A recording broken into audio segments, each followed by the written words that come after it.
Greetings and welcome, everybody, to this week's episode of Poly Weekly News. We're live again after doing a few pre-recorded shows. We're back live, and it's a pleasure to be with you. And it is June 27th, which is just about the halfway point of 2022. It's also a day before one of my biggest birthdays, so anybody wants to send me any greetings, feel free. I have an awesome panel of guests to introduce today, and we're going to talk about everything that's happened in the industry for the first half of the year and go through some subjects and see what's going on. So I'm not even gonna try and introduce my friends here. I'm gonna let them do it themselves. Let me put all of them up on the screen. And Stephanie, why don't you start? Introduce yourself. Tell everybody who you are and what you do. Sure. Good morning, good afternoon, good evening, wherever you're located. My name's Stephanie Atkinson, and I've been running Compass Intelligence for 17 years. We focus on B2B technology, primarily, with a very strong specific focus around IoT, mobile technologies, and emerging technologies. And I also, a few years ago, started a small business digital and creative agency called VMark. Terrific. Thank you very much, Stephanie. It's good to hear about the new business. You'll have to tell us more about that when we get into the conversation. Erwin, your turn. Why don't you introduce yourself? Tell everybody who you are and what you do. Yeah, thank you for having me, and hello to everyone who's watching. I'm Erwin Lazar, President and Principal Analyst for a company called Metrigy. We are a buyer-side research company, so we go out to IT leaders and gather data about what they're doing and why, what they're spending their money on, and we try and analyze that to both understand market trends, but also, more importantly, look at what are the characteristics of successful deployments of communication, collaboration, and customer engagement technology. Terrific. Thank you very much, Erwin. Tim, you're next up on the list. Give everybody a hello and tell everybody where you are, who you are, and what you do. Thank you, David. If I can remember who I am and where I am. So, Tim Banting out of the UK, a nice garden city called Letchworth. I'm a practice leader for Omdia, part of the Informa Group. We look at digital workplace from an enterprise IT perspective. So we look at unified communications, collaboration, the future of work, workplace transformation, and contact center.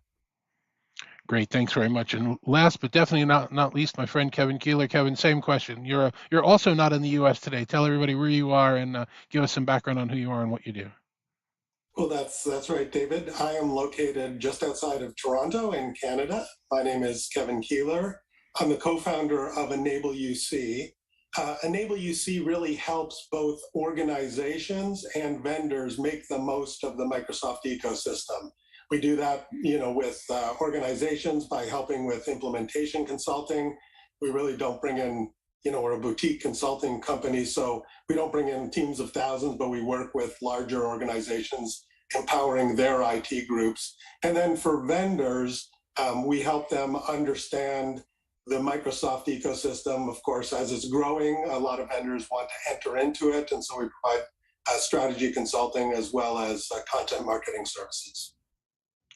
Thank you, Kevin. Thank you, everybody. That's between all of you, we have some tremendous experience in the industry and a lot of years going back, and we've seen a lot of this. So I'm going to be very comfortable asking you guys some blunt questions, and feel free to give us some blunt answers. And if there's anybody who's watching this, we're all over the place on LinkedIn. I'm monitoring the YouTube chat. If anybody's got any questions, just please give them to me, and we'll get them into the panel. So my first question is returning to the office.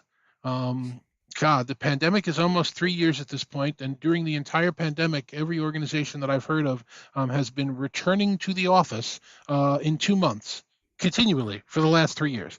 So are we actually going to return to the office? Are people getting ready? Are offices changing their setups? Or is this sort of a fantasy and we're now going to be working from home permanently? Is hybrid work? Where do you feel about all of that stuff? Just jump in and I'll follow you, whoever wants to go first. I'd like to go first, if I may, David. Go.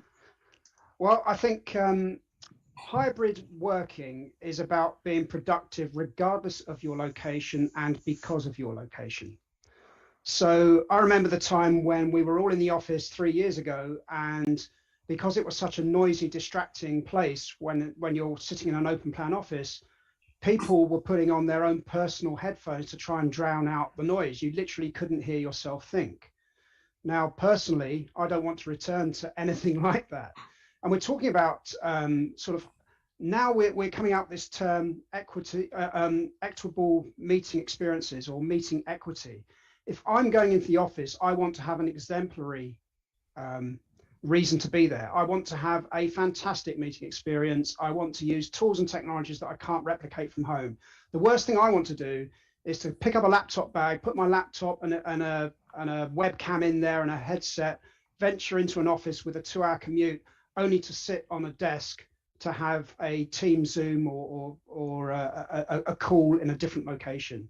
So I'm a little bit, we need to think about the digital office and not just the physical location. So regardless of location and because of your location, it's about being productive.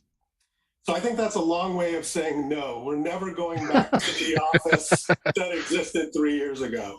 And I think it's akin to, if you talk to like older people, although I guess we're all getting older, they'll talk about wanting to go back to the home country, but really there is, 30 years ago, the country that they want to go back to doesn't exist anymore. And I think that that's the same thing. The office that people return to is going to be very different because for all the points that you brought up, not everybody's going to be there. And so I think it's interesting as people, like, for example, that little Outlook feature where you can say, yes, I'm attending the meeting, but I'm going to attend it remotely, because it's disappointing if you take the 2-hour commute. That's a long commute, Tim.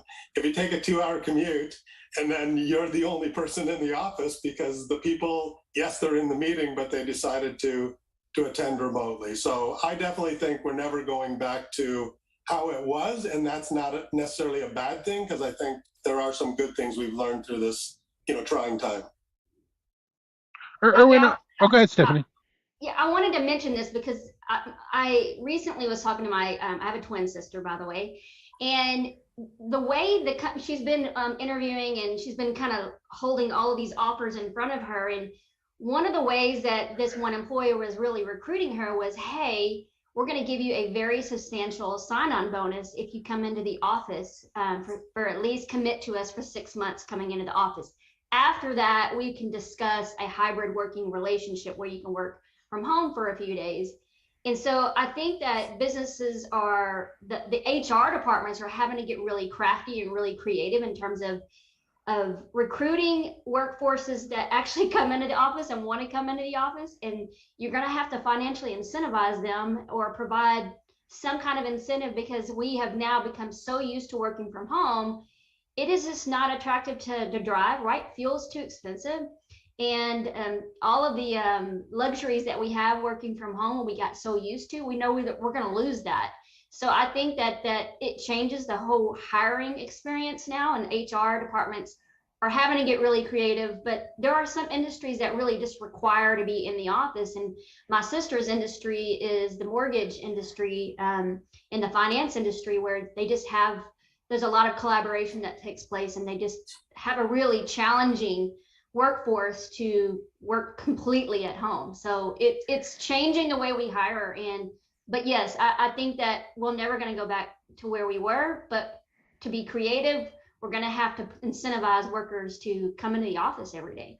Erwin, not to pick on you, but I know that your organization has done surveys around how many organizations have started to change to this future office. How many are putting in better technology or different layouts? Can you fill us in a little bit about that? Are you, are you seeing enough of a change, or is it slow? Is it fast? Is it the majority, the minority? Yeah, so to even answer the previous question, and from our experience, it's about 20% of companies that want to bring people back on a full-time basis. So pretty small. I think we're in a holy war situation right now, where folks who have this feeling that people have to be in the office to communicate and collaborate. And, we all heard, won't name names, but a certain person who said that, if you're at home, you're pretending to work. We see that being picked up by the news, but I think that skews a little bit what's happening in the real world, which is the majority of companies are saying, maybe it makes sense to come in at a certain point in time, but for the most part, I think people, if they can be productive at home and do their jobs at home, can stay at home. I think with respect to the office, we're seeing a lot of discussion and people trying to figure out what the right approach is. So the first area to understand is, what's the point of the office? To Tim's point earlier, are you going to come in and bring your laptop and sit at a workspace, and the only benefit of being in the office maybe is you can go out to lunch with some colleagues if they're there? or is the office just a meeting space, where you come in and you use the facilities you have to have more productive meetings with your coworkers? So I think that's one of the big issues that people are wrestling with. We're seeing tremendous uptake in video, and the idea that if you do have meeting spaces, all of them should be video equipped. We're starting to see a lot of interest in touchscreens. So, over the last 2-3 years, we've seen an explosion of virtual whiteboard applications and those being used for ideation. And then when you bring people back in the office, obviously not everyone will be in that meeting room. So if 80% or 50% of the people are still remote and they're all working on a virtual whiteboard, if you're sitting in the meeting room, you can't see any of that unless you open up your laptop. And at that point, what's the point of being in the meeting room? Yeah, that's really interesting. It points out one of the things that we've noticed in the industry, which is the pendulum swinging completely over. It used to be that the people in the conference room kind of were in charge of the meeting, and the people joining remotely were second-class citizens. Now that the meeting is actually in the cloud and on the technology, it's the people who are one-on-one with their workspace that are in charge, and the people stuck in a conference room are having to catch up with that technology experience. Like you point out with Yeah. whiteboards, it's an interesting phenomenon that's kind of flipped. Yeah, and you're seeing meeting vendors trying to figure out, well, how do we make chat visible to the people who are in a meeting room? Because again, you don't want to have that scenario where if you're sitting in the meeting room, the only way you can fully participate is to have your head in your laptop. Right, everybody playing Battleship. I know it's an interesting thing. That also dates me around a big birthday tomorrow. But anyway, let's transition a little to this concept. So if we're saying that 20% of companies really want you to come back, that HR is struggling to try and get people, and they're doing it for a brief period of time, as you pointed out, Stephanie, and then they'll talk about flexible. That means a lot more people are going to be working remotely. They're going to be working from home, and it's interesting to me in looking at organizations that for years have said this is our standard, this is our platform, this is the technology that you can have. But as soon as somebody says that they're working from home, we seem to be in the era of the Wild West. That nobody is, companies are, for the most part, companies are not specifying what the home setup should be. I still haven't seen a chart or a standard around home bandwidth in terms of what's recommended. The idea of managing and monitoring a campus when that campus extends beyond the corporate office into people's homes is something that hasn't really been widely accepted or adopted. What are you guys and gals seeing about that concept that work from home needs to be standardized? That right now it's all over the place. I'm going to date myself, David, and remember when I entered the workspace, and you could tell how high up the management chain you were, because you either got a phone with a display or you didn't. So it's like the whole IT department was, here's your laptop, here's your phone, and that's it. Now, I think what we're seeing is a lot more focus on people's work styles or work personas. So what sort of headset do I need? Do I need it wired or wireless? Do I need an IP phone anymore? Am I going to be in an open plan office that might be a noisy, it might be a noisy background? Do I need to have some sort of noise reduction technology there? If I'm working from home, do I want to have a headset that allows me to type? Do I want to have a speakerphone? Do I want to have an external webcam, or do I want it all in an all-in-one device like Kevin's home setup? It really comes down to understanding what people's needs are and what suits their needs. And I don't think that IT departments have really got their head around that. It's just usually there's your phone, there's your laptop. And when you go into the office and have to open up your laptop and rely on the horrible webcam experience and the badly positioned internal, I was doing that because all you do is seem to get a shot of people's noses, which isn't very flattering.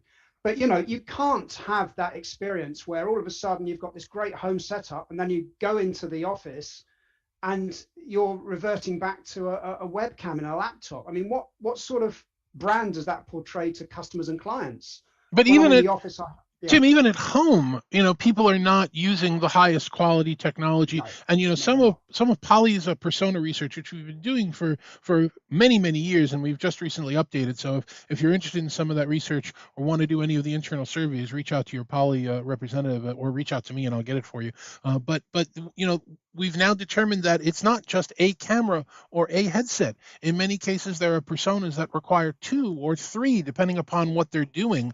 And we haven't seen organizations set these standards for the Well, home user yet. you're right. And organizations aren't thinking about how much it costs to serve an employee in the office. Now, we've done some initial research, and it's nearly 5 to 15 times as more to service a customer, sorry, to service an employee in an office, bearing in mind the commercial real estate costs in London, than it is working from home. Can you imagine how much I could do with 5 times as much technology investment in a home office? I mean, I would love it. It'd be like the bridge of the Star Trek, Starship Enterprise, I think. You know what? I mean, I was gonna comment about that, because for the longest time, Compass Intelligence has studied, and we've had all this historical research on corporate liable and reimbursed expenses by the IT department, and that's been going on for a long time in the mobile space, right? A lot of people were carrying 2 phones. They had a work phone, and then they had their personal phone, or they would get partially reimbursed or fully reimbursed for the device and the services. What's shocking to me is that we're already talking about folks staying at home, but I'm not seeing IT departments move towards a plan and a program that says, okay, these are the things that we're going to put on a corporate liable, like, purchasing plan, so folks can come in and they can see the vendors we've already selected and purchase under that. Or we're going to have a reimbursement program set up and structured so we can reimburse our employees that are working from home. A lot of times what you see is you have a new hire come in and they just dispatch all of this equipment. But since we are working from home, we have all these additional accessories and tools that we want to have for all these collaboration meetings. And I feel like that piece is still not it hasn't been fulfilled by the IT department, and we're not moving towards what we were doing for a long, decades with the mobile and some of the wireline stuff that we were deploying and dispatching to our workers. So it's like we kind of have this massive gap, and it's like, are the IT department, are they just sitting there waiting to see what happens, or are we at a point where they should be like, it's time for us to start putting together a structured program, a corporate liable program, and a reimbursement structured program for our employees and staff. And of course, that's more so on the enterprise side. As we start to move down market, we're used to getting things reimbursed and paid for, and it seems like it's a very different atmosphere. But that's one thing that I see missing, that you don't hear a lot of discussion about by the IT directors and managers that are out there that have been managing technology forever. Yeah, we've seen similar results in our research that there is a value for companies that IT takes a proactive approach to supporting home workers, providing support for picking the right amount of bandwidth, making sure that they know how to configure Wi-Fi, that they can have insight into voice and video performance of the home. Those companies tend to have higher success in terms of people are happier, they're using the applications more, they're seeing measurable overall business success from having that proactive approach. But we do find in a study we published late last year that there was a fairly large segment of the companies of IT leaders that say, we understand that let somebody use their personal devices, their built-in laptops, it's not as good an experience, but they're still struggling with the business value. Do I want to spend whatever the cost is? Like, I'm using a Poly P15 right now to outfit that. And it's the other challenge is, how do you get the word out? I had a conversation with an IT leader who said, look, I use this at home. I think this is the right thing for our company, but I can't convince my management because they can't see it. We can't set up a demonstration lab in the lobby or the cafeteria like we used to show new technology. So I think there's still an element of education that has to happen to show people that you have a better quality experience if you're using a higher quality camera, microphone, and so on. I think, to build on that, I think, we're really in this place where we've got a lot of puzzle pieces and we're not sure how to put them together. And I think it's important, you do these aggregate studies and they'll show you something, but I mean, the study that's most important, for you, if you're watching this, is, just really asking the people in your organization, because I think, Erwin, you alluded to Elon Musk, who said, yeah, you can work from home provided you spend, after you spend 44 hours a week in the office, right? So, he wasn't against remote work, but it was in addition to being in the office. And different organizations are making different decisions. And I think it's also important, a lot of the leaders that are making the decisions and funding these decisions, to your point, Stephanie, they're later in their career. Like my son just started, working this summer at Boston Consulting Group. He wants to go into the office every day because that's important. He has to meet the people and meet the partners of the firm, and he wouldn't get a chance to do that. So they'll allow him to work remotely for a period of time, but he chooses to do the commute into the city. And, and other people choose to go into the office. Microsoft did some great work trend studies. They brought together like 25 studies that they were doing independently and publish it every year. And what you see is no one knows what they want yet. So more than half of the people that are going into the office every day say, hey, I'm looking to do some, hybrid working. I want to do some remote. And the people that are working fully remote are saying, you know what, more than half of them are saying, you know what, I think I want to go into the office. So, whatever you're buying from an infrastructure perspective now, I would suggest you make it very flexible, because what people tell you they want today, probably 6 months from now, they're going to want to do something slightly different. Yeah, one thing we found we did a recent future of work study, and it's surprising to see how many organizations are now looking at activity-based work style remodeling of the office. I would wonder how many CEOs or C-level executives would say, yeah, I'm willing to go back into the office and I'm willing to sit in an open plan office. Most of these people that are making these decisions have got their own office space within an office. They've got their own dedicated workspace. And it's very difficult to think. It's very difficult to focus.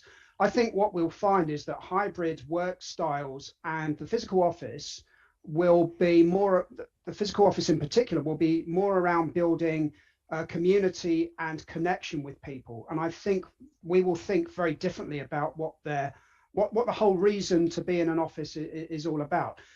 The office, it was first in London. The first office was in 1756, which was the Admiralty Building, where the first place where people and processes came together, where all of the lords of the Admiralty used to physically hand out their orders to people as they jumped on board a ship. We don't need to do that anymore. Our office is the cloud. Some of us don't have to do that anymore. We shouldn't neglect frontline workers who, through this pandemic, have done an awesome job. They've got very distinct and unique needs to everyone else. So it's all about what works for the individual, or what works for a specific group of individuals. And I'm also interested. I agree with. Oh, go ahead, Erwin. No, I was gonna say, I agree with you, Tim. One of the things that I think is interesting, and I'm hearing, and one of the terms that we used to use, I guess 5-6 years ago when we were doing research on personas ourselves, is communities of interest. And so I'm wondering if these office spaces will become communities of interest. And you're right. I think for especially knowledge workers, the reason to go back in the office is to have that personal face-to-face experience. We're losing that. And that's such an important piece, I think, for a lot of, especially these newer workers, Kevin, you mentioned, is that they seek that, they want to have the relationships, and you do miss that. The collaboration experience still has a lack right there of that personalization. And so I'm wondering if these communities of interest that might be set up within the office space will be around specific goals that the company might have for their workers, right? We need to collaborate. We need a collaborative experience around this, or we need to have a whiteboard session room for all of these types of activities, whatever it is. But I'm wondering how that will shake out. But I think that you're onto something there, and we may see some really interesting workspaces completely redesigned around these experiences that the executives that have offices really need to put in place for their workers. I think they're going to end up looking more like coffee shops and clubs. I mean, some of the more forward-thinking companies are designing these very unique collaborative workspaces that do feel like you're walking into a Starbucks or in the UK, a Costa Coffee or whatever coffee chain.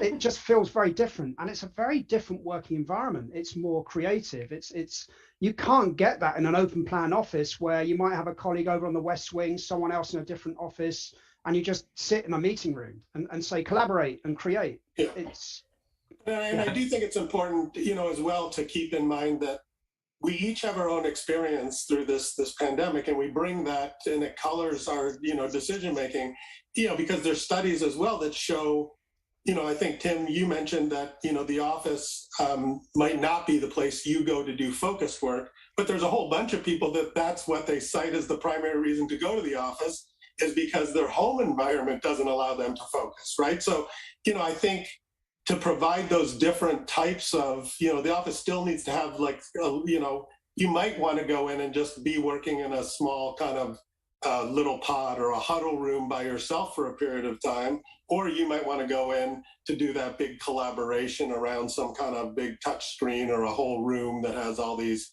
tricked out whiteboards. So I think we're seeing a whole bunch of different, the people that are opening new offices, they have a whole bunch of different room types to support different forms of work styles. And it's really important to build on that, to think about the kind of people you have in your workforce. So yeah, we're all probably a little bit older, more established. We prefer the flexibility of working from home, having time to do things with our kids versus commute. But if I'm just starting out, I just got out of college or university, and I want to build those relationships, I want to be noticed, I want to find a mentor, and that's really difficult to do when you're working remotely. I've seen some social science research that shows that people of different races have different views toward how much they want to be noticed and seen in the workplace, different views toward different ages, toward sex differences as well. So thinking about all of that and saying, like you said, you bring your perspective to the table, and it's not one size fits all. I think that's really important. And what I was going to say earlier also, I think it's going to be interesting to see what happens. We have to talk about AR and metaverse and VR and so on. And I've never been of the mindset, and I've never seen this in our research, where people say, oh boy, we really want to be living in, the old Second Life or that virtual world. But I'm starting to see companies saying, there's a role for that, for building engagement. I think it was Accenture that said, we're going to give everyone a VR headset when they onboard, and we're going to have VR happy hours and VR training, just to give people that chance to build more of a community and get that engagement that they might not get if they're fully working from home. So it's not going to be, you're going to live all day long in it, but there might be specific use cases for that kind of experience. Part of it also, I think, and I think it's an important point to make, is that it's a lack of management training. We've spent so much time in organizations teaching people, about things that they must do and they must not do, and that are culturally and company significant. But we generally, at least in Western cultures, tend to take people who are good performers and make them managers without giving them managerial training. So not every, but a lot of the people that want to see employees come back to the office are doing so because that's the only way they know how to manage them, to look out and see if they're there and see what's going on. And we really haven't come up with a standardized skill set for managers going forward that tells them this is how you manage a remote workforce. There are plenty of people that I know, including myself personally, that have managed remote workforces 24/7, global workforces. There are skills to do it. We're not really doing a very good job teaching them. I think to that point, David, that there's different types of organizations, and that might be, organizations or departments. You might have more of a command and control type, this is how we do it type organizational department that might want everyone in the office. You might have ones that are more collaborative. Ultimately, I think it's down to how we're measured. And I don't think annual reviews are the right way to measure people anymore. I think we should measure people by output and be more results orientated. I think the days of the annual report should die because the markets move so quickly now. It's no good blowing the dust off something that was written 360 days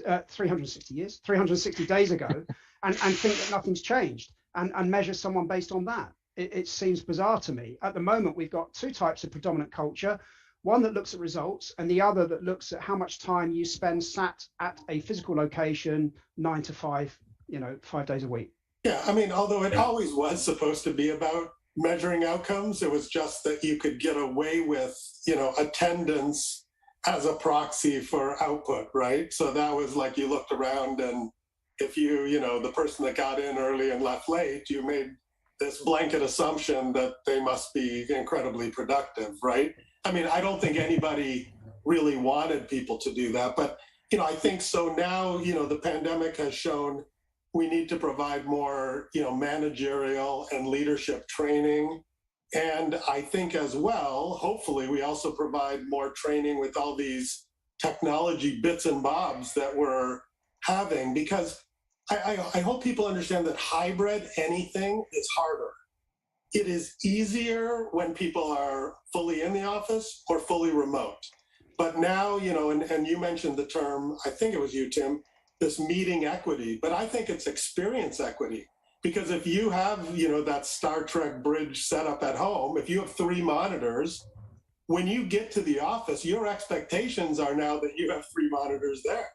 And whatever the connectors are that you plug in at home, like you kind of need them to be the same. And so, David, you asked about standards, and I think that, for the people that are working from home a couple days a week, then coming into the office, to make them effective in both places, I think that there needs to be an increased level of standards, because otherwise, you get there and you're missing, maybe your mouse doesn't work or your keyboard. And it's like, if you have a power supply, I guarantee you probably want to buy 2, because you're going to leave it wherever you're not. And Only 2? I've never bought a notebook with only 2. I normally have like 3 or 4 in various places.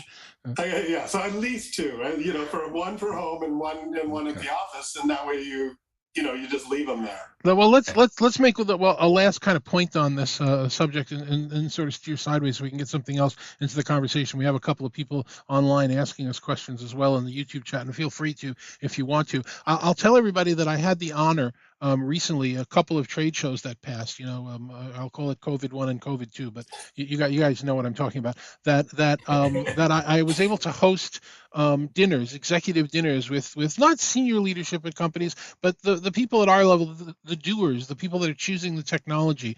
And it was interesting. I would say that over the course of these 2 trade shows, I probably spoke to about 100 end users on the subject. And the most fascinating thing about what we've been talking about that comes from the end users is, I would say, just in my casual observation, 90% of their organizations have completely agreed and committed to hybrid working going forward. And not any 2 of those organizations think that means the same thing. It's just a term that's out there that everybody is catching on to, that doesn't have a definition, that we haven't defined, and everybody, it fits into whatever they want to do. So if anybody has any comments on that, feel free, and then we'll kind of move on to some other things. My comment is it's exactly the same as digital transformation. Everyone talks about it, rarely do people define it. It's exactly the same with hybrid. It's just a buzzword that gets thrown about. Everyone says, yes, we're doing hybrid. And then when you dig below the covers, it means so many things to so many people. A mixture of the old people, process, technology. It's a mixture of all of those. You're looking at workflow automation. That's great leaps forward in productivity, really good for hybrid working, especially when you're working through synchronous and asynchronous channels. Devices, we've spoken to the nth degree on devices. One thing I would say, though, is don't lock yourself into a closed ecosystem when it comes to devices, because multi-service, multi-capable devices allow you to lower the switching costs. So if your collaboration or UCaaS platform changes, you don't have to throw away the hardware devices that you've already invested in. So I think as we start looking at remodeling for the digital enterprise or for the hybrid workforce, that we look at multi-service capable devices that are, interoperable, because you don't want to lock yourself into an ecosystem if all of a sudden vendor A decides to add this feature that you've been screaming out for, and vendor B hasn't got it on the committed roadmap for a couple of years. I mean, the industry is moving so quickly now, you want to have ultimate flexibility. I think, I don't know. I think that's like one of those motherhood statements, like it's eat your vegetables, like the ultimate interoperability, so far, I think it's a great conceptually, but it doesn't really exist, because all of the devices, even though they work on, multiple platforms, might work better on a specific platform at a point in time. And so I think, having flexibility is good, but I think that, flexibility as a primary attribute in deciding might not be the Right. right action So to weight heavily. those are our next two and probably last two, unless we want to keep going all afternoon, topics that we want to talk about. I want to talk about some of the platforms, and I want to talk about interoperability, and we'll see if we Okay. can get to both of those. But, we are living through a time that I'm describing as platform wars. You wake up in the morning and you go to your collaboration platform on your device, and everything's different because there's been an agile update, and now there are 15 new features and you don't know how to use them. And that's because that platform wants to get ahead of its competing platforms. And then you go to the next platform and it does the same. And all of these changes are coming out very fast, probably without any training, probably without any notice. The updates just kind of come out because we're now in a world where they get pushed out, and people are starting to get overwhelmed. I know on my mobile phone that they just announced a new version of iOS for the Apple phone. And it's like, I just got used to using the way the last one worked. Do I really want to have to take on this learning curve? I love my wife. As a birthday present this year, she got me a new Apple Watch. So this is the old one, and she got me a new Apple Watch. And it's sitting on my desk in a box, and it's beautiful. And I'm asking myself, do I really want to take the 3 or 4 or 5 days that it's going to take me to go through the entire upgrade cycle where I have to update my phone, and then I have to update the watch, and then I have to update the phone again? And it's like, sometimes we want to go for stability. Are we just going to be in this arms race between these platforms for the next, I don't know, how many months or years? Is that really what the future that we're living in terms of collaboration? Yes.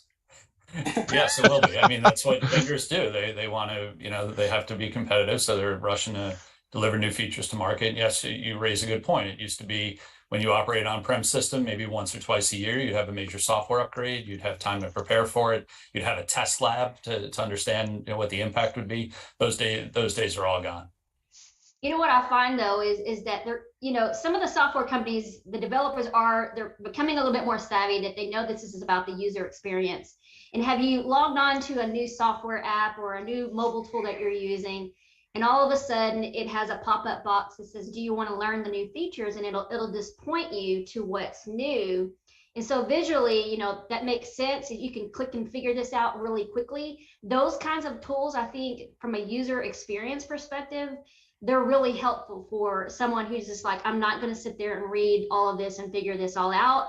I just want you to show me what's new. And if I want to opt in and get the deeper dive, then I will do that. And so I think that the developers are becoming much more savvy around that to kind of help alleviate some of those pain points in terms of the platform wars, right? There's changes on these software. These updates are so often now. You're right, David. It's so cumbersome. Or you might have an app, Kevin, you mentioned, where you don't even know what's running in the background, but it's using that app, so you can't open up something else. And so there's conflicts as well. And that's what we're used to that. And our panel, though, that's sitting here, we're probably not the best, users to ask this question, because we're definitely more tech savvy and into all of this. But the average, end user, they do get frustrated. Like you said, David, they might put something in a box and set it aside, and instead of installing it because it's too much trouble. I'm giggling. I still get frustrated, Stephanie. I still get frustrated, even though I like to think of myself as, technology savvy. I just get frustrated because when I turn around and think, why has this changed? It doesn't differentiate the product in any meaningful way. It just hinders my experience. I get frustrated because I used to click in the top left and now I have to click in the top right. I just get annoyed, but I love the idea of having those online tutorials that seem to be more focused in the consumer world and perhaps more in the technology world. I just hope that maps over on some of these key vendors, because it's ridiculous. It just gets to a point where you think, this is mental. Can you imagine in the airline industry, all of a sudden, the reason why they have that T layout was because up until you looked at the altimeter and the speed and the direction, instrumentation was all over the place. So it was like, here's the T layout of an aircraft, so that here are all the things you need to keep an eye on. I just want to have that sort of ergonomics and that way of thinking applicable to all of these vendors that keep changing things all over the place. It's just frustrating. Stephanie, I was giggling a little bit while you were talking. Kevin, I'll come right back to you. Yeah. But just quickly, while you were talking, my Microsoft Teams decided to reload an update. It's just they must have been listening to us. So it's like I haven't had a chance to look. What will that feature be? Will it be I, meaningful? Is it the one that you've been calling out for years and years and you finally got it? Or will it no be all idea. of a sudden a tab has changed from one place to another? But I I don't know. will tell you that when I do this show, I do this on a computer right now. I'm using OBS software, but when I do it on that computer, it is the only thing on that computer. I do not have Office loaded. I don't have anything else. I'm not no updates. Do not update my computer. So the update happened on my work computer. But anyway, Kevin, you're making a point. Go ahead. Well, and I think this speaks to, so if you're in part of the IT organization, it really speaks to the need to, continue training for your end users, right? So Blair Pleasant and I did a study at the end of 2021 for BC Strategies, and 3/4 of the people surveyed said they would be more productive. So once again, business outcomes, if they had more training on their UC platform, whatever that was. And so these are 3/4 of the people that weren't, they already say, I don't even know the current features. And then I looked at, Microsoft does a pretty good job of publishing the Office 365 roadmap. And if you look at Microsoft Teams over the past 12 months, like they release about 25 to 30 new features a month. So even if you were in that 25% that said, yeah, you have a good handle on it, like wait a year and then you've got 300 features. Now, maybe, some of those were very tiny and might not impact you, but there's a whole bunch of feature release. And I think, Erwin, you nailed it when you said, yes, this is the world we live in, because it's a marketing, the marketing kind of game is driving that. And the last point on this is, some of these features conflict. And so I don't like look at noise cancellation. I think I've got everything does noise cancellation. The platform does noise cancellation. Every device does noise cancellation. Sometimes the device has its own software on top of the platform that does noise cancellation. And, at some point I feel I'm just going to be muted entirely because it's going to be so canceled. Everybody will identify you as noise. That's right. And I think, Kevin, you hit a great point. So a lot of the focus we're seeing from organizations right now is around the new term employee experience, trying to get insight into how are employees using the tools that you give them? Is it working? Is it meeting their needs? What are their frustration points? And there's efforts to do things like voice of the employee surveys through companies like Qualtrics and others. There's efforts to look at performance data from a variety of the management companies, pull data directly from endpoints, and try and present some kind of vision of our employees frustrated, again, looking at some of the great resignation term we heard over the last year. So is there a role for IT? And that's a really different role for an IT leader versus one who has predominantly been focused on, I just need to make sure everything's up and running. So now they're working with HR. They might be working with facilities to understand the impact of design decisions within offices. But we see that as a really hot area right now. And to your research point earlier, we did an employee study, and that was the biggest feedback I heard from our folks was, we've got too many apps. How do we use them? Are we really, we never really have the time to sit back and say, are we taking advantage of the power of some of the apps that we have today? So we launched a monthly, a coffee hour of IT training. Yeah. So in our last 10 minutes, let's solve all the problems of the world. Let's take on the one that's never been solved in our industry, interoperability. We had gotten really close to solving interoperability, around the new millennium, right around the time 99, 2000, and then we dropped the bomb on it. Now that all of these team chat platforms came out and everybody's doing everything else, it pretty much breaks down to two camps. There's the camp of people that would like to see room systems emulate their mobile phone. You want to do a call on one platform, you press the button. You want to do a call on another platform, you press that button. Everything is standardized. Nothing mixes, nothing matches. And then there's the people that would like to say, well, no, if you want to be interoperable, I don't want you to change from the platform that you're on. I want you to use our platform to be interoperable. Microsoft just released a direct guest join, so you can now do Zoom calls directly from the Microsoft MTR, whether it's MTR on Android or MTR on PCs. The question is, do you want to have the certified every feature available, or do you want to have staying on one platform and resolving it? And I don't know that, I'm saying in 100 years from now, we'll have, cured diseases, we'll have self-driving cars, and this will still be an issue. So what do you folks think? What's your opinion as to where we are in the state of interoperability and how rooms will work with remotes and all the rest of that?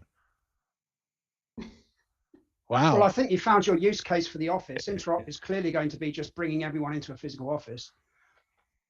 In order to collaborate, we'll just meet in person. Maybe Okay. maybe that's the solution to Interop. The only interop is face to face, huh? Well, maybe. It's an intriguing. We've been battling this for ages. It seems like the lowest common denominator is the USB port on a laptop in a number of cases. It's a really difficult area. Anything that makes the user experience easier, I think, will be the ultimate winner here. Mm-hmm.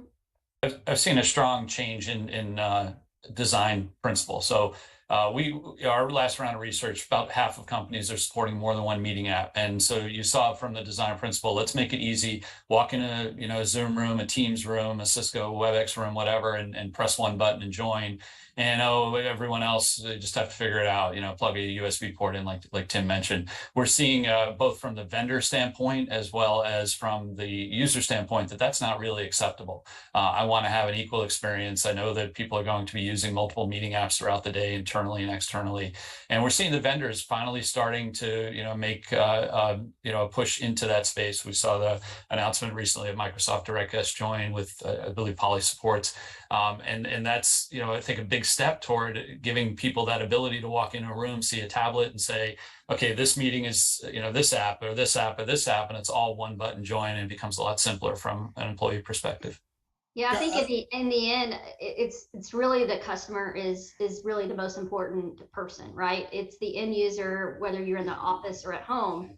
And just as we've seen in the mobile, environment, the co-opetition has happened, and in the IoT space as well. In order to deliver to that customer, they had to work together, even though they were competitors. In some cases, there might be a third party that will build a platform that brings all the parties together, right?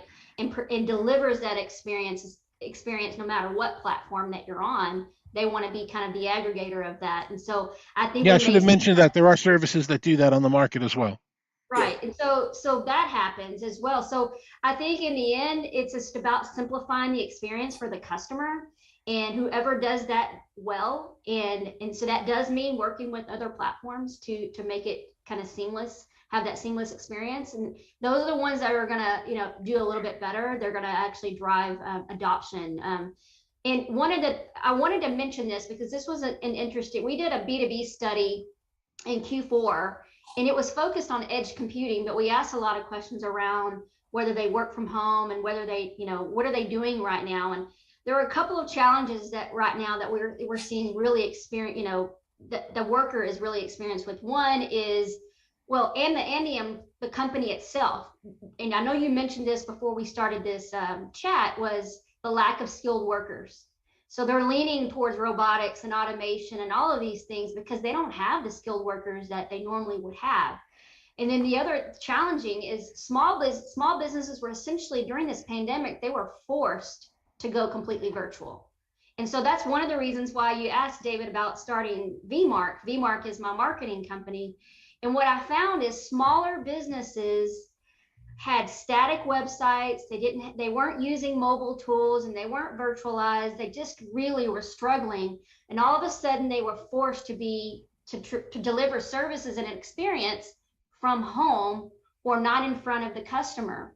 And so that changed the whole small business environment. And we found that there was a gap in the market, is that the smaller the business, they're more likely to seek out collaboration tools that they've never used before. And so they really lacked the education, and they needed those tools. And so that gap has really driven, I think, the need for adoption on the small business side. Enterprise, they've been using this for quite some time. So as you move down to those SOHO small businesses, they were really looking for their vendor to serve them and to create those experiences. And they've never purchased those things before. So they're looking for an increased level of support there. We also found that 37% of businesses across different sizes were relying more on audio, visual, and collaboration software. So that leaning meant that we had to become a lot more educated around that, whether we were teaching ourselves or our staff. So there were a lot of changing dynamics that kind of spurred and happened during the pandemic that have forced business workers and our I think, Tim, you talked about the future of work that has really created a whole new paradigm for how to deliver the same customer experience in a virtualized environment. And so that, I think, has been a massive impact. The pandemic has changed the way we deliver and do business today. And the workers that we are working with today, we have a shortage in skilled workers. So we're going to have to lean more on these tools and these software to collaborate and to do business with each other. Well, Kevin, I'll give you the last word on this one because I think you might have had some experience with training and adoption, right? That's something Yeah. that might be within your bailiwick there. But why don't you take the last word, then we'll go around and let Yeah, everybody know how you can be reached.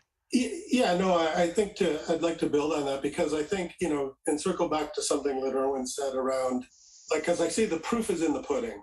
And so, like, the analytics, both the behavioral analytics and the sentiment analysis. So the one is, asking people what they want, and then the behavioral analytics is seeing what they're using. Mm-hmm. Because I think that if you equip meeting rooms and then if you stand there or have your IT staff and watch people using some of these things that we think are easy, I think that all these one button to join, that presupposes you know what the button to press is and all the connectors. And if you watch people and track what they're using and what they're not using, I think that will be, that drives you. That's the compass that points you in the right direction. And it's the ruler that measures, are you actually moving? Because, that's what we find from a training and adoption. We invest in these technologies, assuming there's a return on investment, but the assumption presupposes that people actually use some of these things. And the statistics show that not as many people as you would like. And when you did the business case, you probably assumed a lot higher people are going to use these new technologies than they do. So the solution, has to be, ongoing, not a one and done training approach, but ongoing training and, both give your employees the training, but also the time in their schedule to actually take the training and then use the analytics to show you if it's having, the results. Well, while that's all true, part of it is also the onus is on manufacturers like our company to start making products that are smart enough so that they don't require user input. I mean, if I reach around for a second, and again, we have to make this the last word because we're running out of time today. Yeah. This is how you used to have to start a video call. When I broke into the industry, this was a modern one. This one worked. It's like, which button do you press? The blue one, the red one, the green one, the yellow one? What numbers? What do you need to do?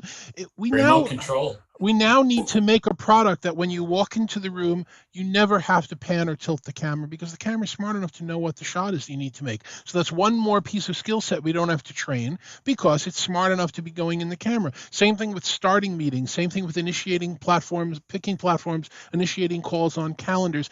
All of these things are things that we can put into the technology so that we can let the meeting participants be experts in their fields, not be experts in our fields because we've put the technology into the device. So there's some training that you need to do and adoption services to break that fear and inertia piece, but we also need to make the equipment as smart as some of the awesome poly gear that we're bringing out, that's out now and that's coming out again in the future with all this machine learning and artificial intelligence built into it. And we have taken up almost the entire hour here. I have to kind of call time on this one. As somebody pointed out in our conversation today, we had 20 minutes left to solve all the problems in the industry, and I don't think we made it, but I would appreciate it if all of you guys would come back. This is our mid-year report card. Let's come back sometime just before the end of the year and see how much progress we've made on any of these issues. In the meantime, why don't I ask you all to go around? Stephanie, if somebody wanted to reach out to you, get more information from you, find out what you do, how would they go about doing that? Well, a lot of different ways, but I'll tell you the simplest way. And I am very responsive on LinkedIn or Twitter, Steph Atkins on Twitter. And you can also fill out a form on either one of my websites, compassintel.com and vmark.com. I'd love to chat with you. Stephanie, thanks very much. Same question to you, Erwin. Yeah, so you can reach me on Twitter at IamLazar or LinkedIn and visit us at metrigy.com. Thanks very much. I appreciate it. Tim Banting, how can people reach out to you? Sure, yeah. Likewise, preferably LinkedIn or Twitter. My Twitter handle is @tbanting. Terrific. Thanks very much. Kevin, you've got the last word. How can people find out more about you and get in touch with you if they want to? Yeah, the best place is LinkedIn. So I'm Kevin Keeler, and I'd love if you signed up for my Taming Teams newsletter that I just started on LinkedIn. And then my Twitter handle is at @kkeeler. Thank you, ladies and gentlemen. I really appreciate you joining us for this show, and a great panel of guests. And we'll definitely have you on individually and together one more time. Our show next week is going to be very interesting. We're going to be focusing on alliances and Zoom alliances with my colleague Kalani, and with I forget who it's going. Oh, it's Jeff Fox. It's going to be on from Zoom, and we're going to talk about Zoom One and alliances and all the things of that nature. So thank you very much for joining us for this week. For all of my guests, for all of my colleagues at Poly, I'm David Danto, and we'll see you on next week's show.